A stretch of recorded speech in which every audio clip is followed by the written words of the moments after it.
so honored and humbled to be recognized with the Paul Rappaport Foundation, who's done such great work. I'm especially humbled to be here alongside my colleague, Duncan Osborne. Your integrity and vision demonstrate how necessary deep original reporting still is, specifically within our community, and I thank you for it.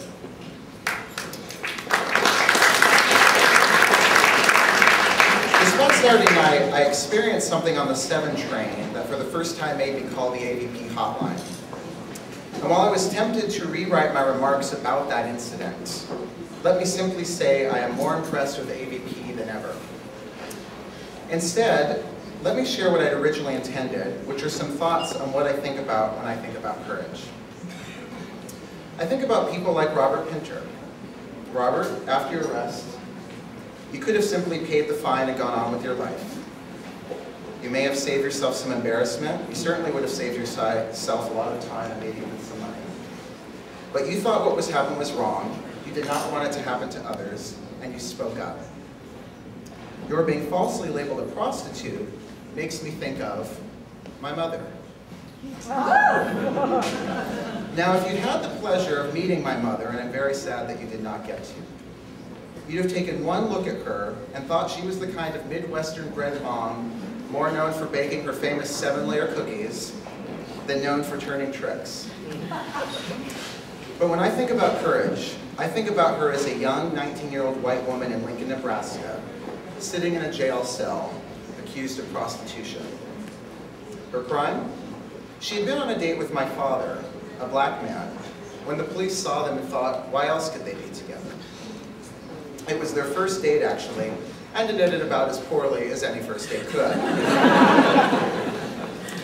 When I think about courage, I think of her going on a second date with my father, a decision that would eventually lead to her being expelled from college.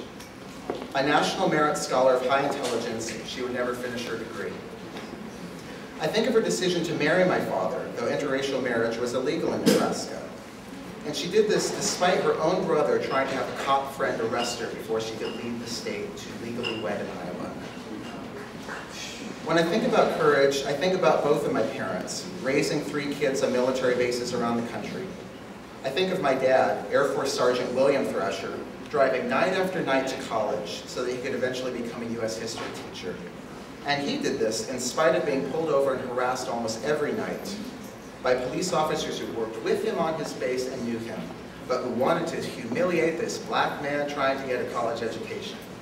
And it didn't work. Now, it's somewhat easy to see the bravery and the highlights of the 45 years of marriage my parents shared. But when I truly think about courage, I think of the low points in their relationship too. I think of my dad telling his wife that he had had an affair that had resulted in the birth of me. I think of what it must have taken for that woman to forgive my father.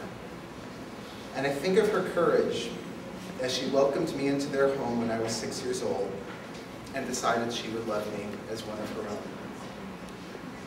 I think of this unassuming woman's never-ending concern for others, how she packed 2 lunches for me every day so that I could give one to a friend who never had enough to eat. How she helped a friend trapped in an abusive relationship get into a safe house. How she stood by a family of friends when the husband had a sex change operation when other friends turned their back. When I think about courage, I think of my mom watching first her husband and then her youngest daughter battle cancer. I think of the braveness of all 3 of them, particularly my sister, Dr. Sharon Thrasher, who is here tonight, and how they displayed such courage, not just in facing the disease and battling insurance companies, but how they really faced the existential dimensions of what they were going through, which profoundly touched the spiritual lives of their friends and family. When I think about courage, I think about my mother learning that her husband had passed away with his boots on in front of a U.S. history class that he was teaching. I think of the quiet strength with which she faced life without her husband, one day at a time in her final years, as she also contemplated her own mortality. I think of how accepting she was when I understood that I was gay. The first person I wanted to come out was to her. And when I think about courage, I think of my mother squeezing my hand the last day of her life, when she could no longer speak, but still wanted to express her love.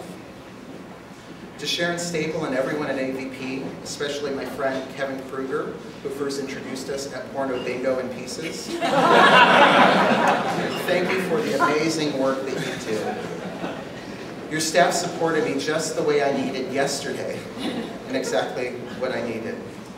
I cannot thank you and everyone at the Village Voice enough for the confidence you have placed in my writing. I will carry this night in my heart every day of my career, alongside the love of all 6 of my siblings and all 3 of my parents. But I must admit, in receiving this award, if I have any courage at all, it comes from the people who share their stories with me, particularly Margaret Thrasher, who taught me about unconditional love. But for her courage, a courage each one of us can tap, I never would have published a word. Thank you.